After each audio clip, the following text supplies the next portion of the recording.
AMD's Radeon RX Vega performance compared to the new GeForce GTX 1080 Ti and the Titan XP looks really nice, quotation marks. This is from WCCF Tech. AMD has revealed an interesting tidbit on the performance of their upcoming Vega series graphics cards. According to Team Red, the Radeon Vega would be very competitive against the NVIDIA base enthusiast grade graphics cards. AMD's RX Vega performance looks great compared to the two. In an AMA session regarding the Ryzen CPUs with Tom's Hardware, AMD's desktop CPU marketing manager revealed an interesting tidbit on the performance of Vega-based graphics cards. The AMD representative revealed that the card is being internally tested, and the performance they have seen is very good when compared to the competition. Okay. According to Don, Radeon's RX Vega performance compared to the likes of the NVIDIA GTX 1080 Ti and the Titan XP looks really nice. That's pretty much all he says throughout the entire article. Alright, I mean, let's face it, Don's not going to sit there and go, put your head between your legs and kiss AMD goodbye, because the results are in and it's not looking too good. I mean, we're trying to spin magic here, but we just can't catch up with that goddamn 1080 Ti. Bobby had to pull Roger Kadori out of the window because he was getting ready to jump out. Not saying that that's the case, but you know, a marketing manager's not going to say anything but good things about whatever the fuck it is.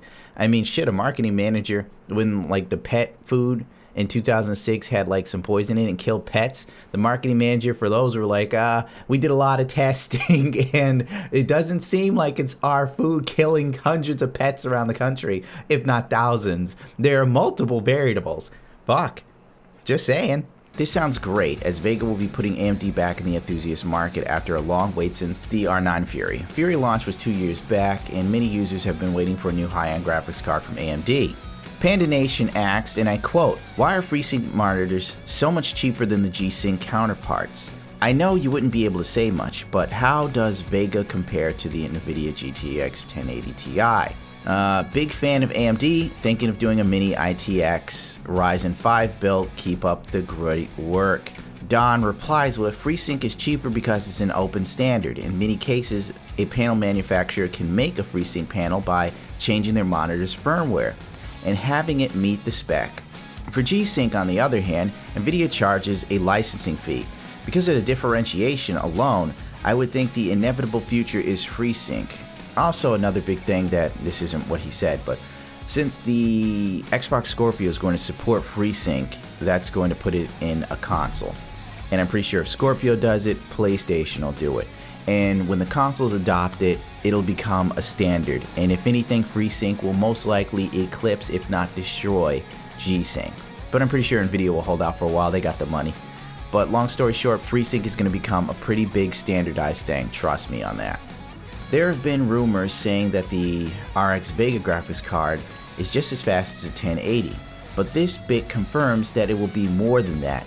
It seems very likely that the RX Vega is going to compete against NVIDIA's flagship enthusiast products in that department, in both price and performance. The Titan XP is fast compared to the 1080 Ti, but it's not a huge margin.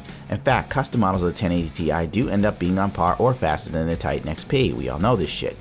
We can see that the Titan Ti counterpart, based on Vega matching the 1080 Ti, is also coming close to the Titan XP at a lower price.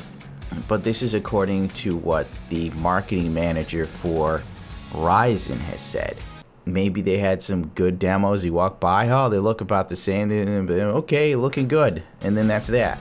I don't want to get my hopes up, though I hope that Vega can do something, but you know, fucking AMD has been so tight-lipped on this shit, it's kind of crazy. AMD's Radeon RX Vega 10 graphics card specifications. Let's see, it's a high-end Vega 10 GPU. It will be available to consumers in the first half of 2017. The chip spans a die size of over 500 millimeters squared.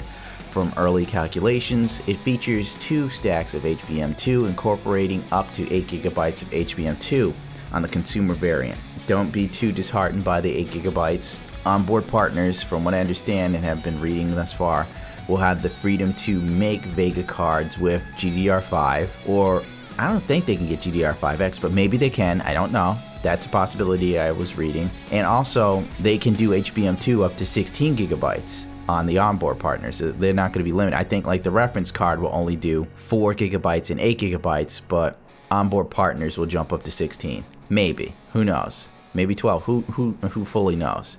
All right. all these tech websites of everything they say could be wrong. The graphics chip is using the latest of 14 nanometer GFX9 core architecture, which is based on the NCU Next Compute Engine design. The graphics card will feature 64 compute units, 4096 stream processors. AMD plans on increasing the throughput of the chip through increasing clock speeds. This will allow AMD to pump numbers better than the Fiji GPU, which is based on the 28 nanometer GNC 3.0 architecture that comes with the same number of cores and SP. SP is single precision, by the way. Oh, here it is. Even though I said it, even this article talks about it. AMD 11 GPUs rumored to utilize GDDR5 memory. Vega 10 hits full production this month. Finally, there is some word on the Vega 11 GPUs from the Chinese source. According to them, Vega 11 GPUs, which is the smaller of the two cards, is rumored to feature GDDR5 memory, not GDDR5X, so I was wrong there. It's possible that these chips will be aiming for a mobile sector and faster mainstream processors under the $400 market, while the Series Vega 10 GPUs aim for the top $500 selection. The source also tells that the Vega 10 may also possibly be delayed, but launch is planned for no later than Q2. AMD will be initiating full production of the Vega GPUs this month, and we can expect more details at Computex 2017, which is almost a month away. Man, if they fucking delay Vega, that would be such a bad move, considering, you know, anyone who has been waiting for Vega but has the money probably gets tired of waiting and buys a 1080 Ti. Those things are in abundance. I mean, it's the instant gratification generation right now. So really, honest to God, anyone who's got the disposable income and isn't brand loyal will probably just go, fuck it, 1080 Ti. Why am I gonna sit and wait this long to play 4K? Fuck it. And already AMD already has the stigma of being the lesser of the two companies, so most people sit there and go, Vega probably would have been that great anyway, and then jumps to NVIDIA's 1080 Ti, and NVIDIA knows this. I mean, this chip really, Vega had better kick ass, because I'm sick of waiting myself. If it kicks ass and it's fairly priced, you know, I have no bones about going to it. Also, the other wacky ass rumor is Vega is going to be in the PlayStation 5 or some shit. I don't know if you know about that or care. I should look into that some more and see what all this rumor mill stuff is about. Forgive me, I'm just a little tired, you know, working on stuff, dealing with family members' cars and whatnot. So I'm a little burnt out. Forgive me for my lackluster voice. I can actually give more of a fuck than me. Rate, comment, subscribe if you so choose.